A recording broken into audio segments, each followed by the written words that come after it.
We're here with the feature winner of the first night at Lakeside in the factory stocks, Brett Heeter. Brett, a good run, man. Well, thank you.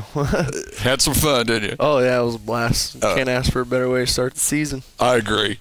You said yourself that your dad was a gearhead and your Uncle Rick was racing, and you were around guys like Daryl Decker. So I guess it's no wonder that you probably had racing in your blood from the get-go. Yeah, definitely. I've always been I've always just loved the sights, sounds of race cars, being at the track, watching the guys go out and do what they've worked so hard to do, and I just always knew that that's what I wanted to do. I mean, I seen how much fun they had doing it, and I just loved watching it, and I knew someday I wanted to do the same thing.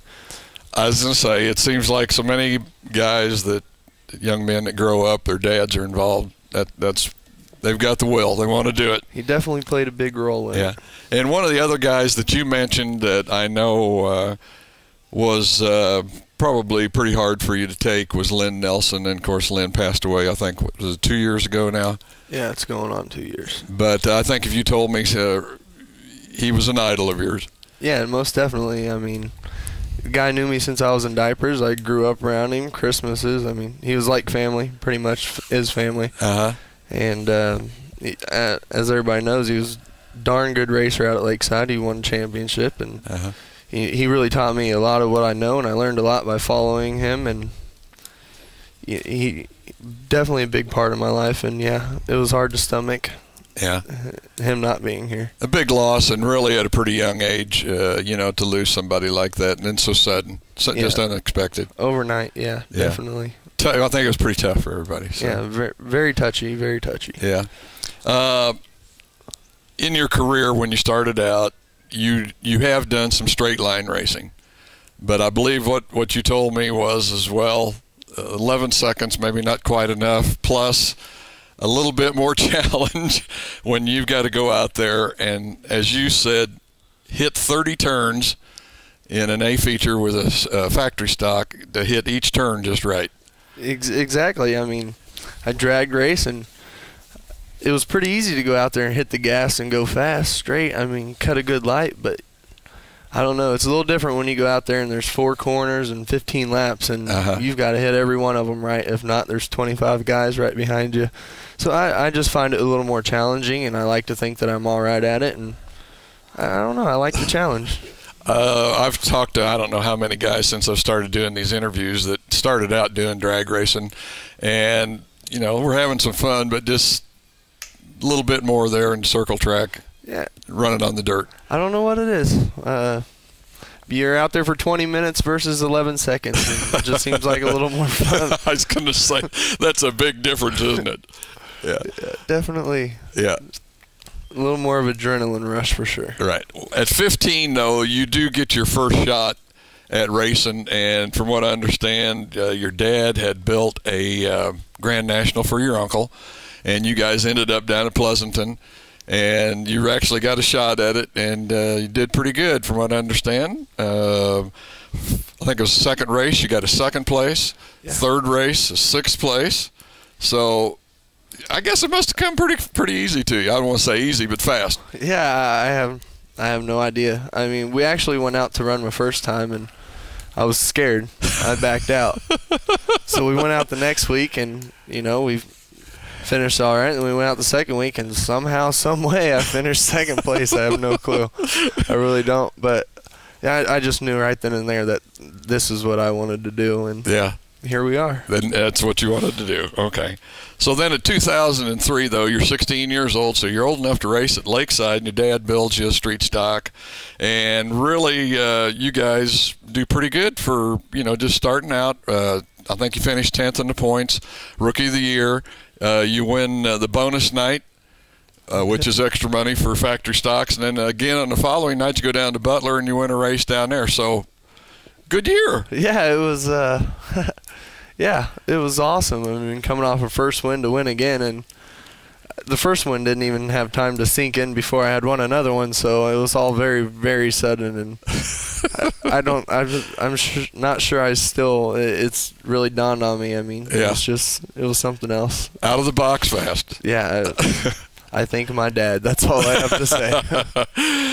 We go on to 2004, and that's not quite such a good year. You have an accident that year, and 3 broken ribs and a hole in your spleen, and that kind of put an end to that year, I think, as far as racing went. Well, it was towards the end of the year, and we did end up building another car and made it out the next week, but we just kind of finished the season off. And, I mean, after something like that, we just didn't have a very successful year, and it's kind of where we stood at that point, but we were out there the next week, and there isn't no injury going to keep me out of a car. Okay, but this is still not really where you hit bottom, and I think this is really an important issue that we really need to talk about, and that is, for some reason, you decide that possibly you want to quit going to school, and when that happens, well, your dad pulls the plug on the racing, but you do return, get your diploma.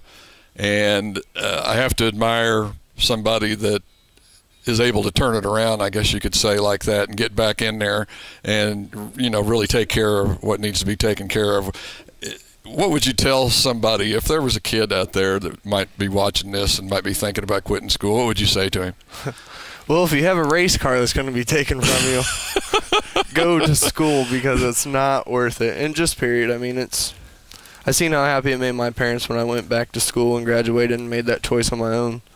And it's just, you should really do it for yourself and your parents. I mean, there's absolutely no reason why you can't finish school, and it's not the smartest move ever. And I realized that, and it took my dad taking my race car for me to realize that, I wanted to go back to school. But just period. I mean, there's no reason to not go to school, and it's not that bad. I mean, just do it. Just get in there and do it. Okay.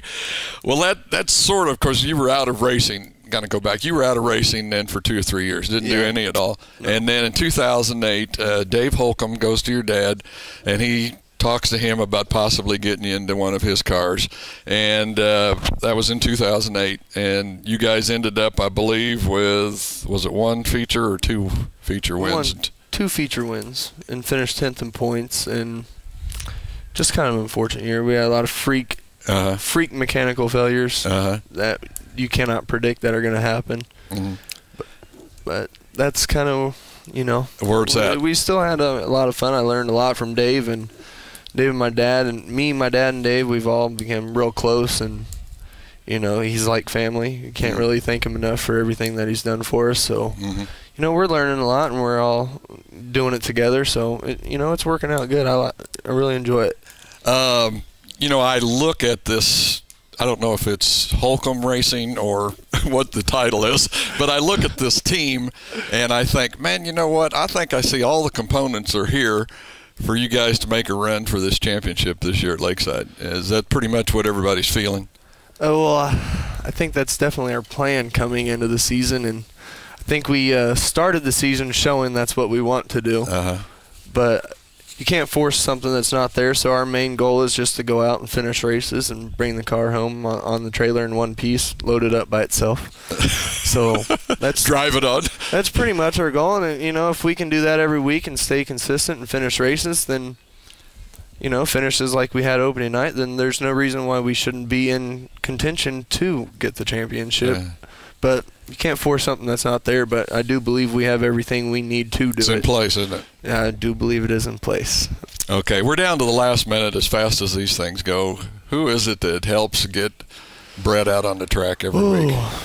Well, I definitely have to thank Commercial Fleet Service, on-side road repair. They definitely help us out a lot and appreciate it. And then we got Chuck Lawrence at Phoenix Debt Solutions. He helps us out. And we got Performance Dyno, modified by KC. They let us do all of our dyno work and tuning down there, and it's, they help us out a lot. And then we got Performance Machine, who helps us with some of our engine work and stuff like that. And without all them people, you just can't make it happen. And as for crew members, I mean, I've got Dave, his wife Cheryl, my dad, my mom, my brother-in-law Justin, my cousin Levi, all my friends, Jam, and you just can't do it without help. You can't do it by yourself, and it takes every hand that goes on the car to get the car out there, and you really got to treat your crew right because you cannot do it without them.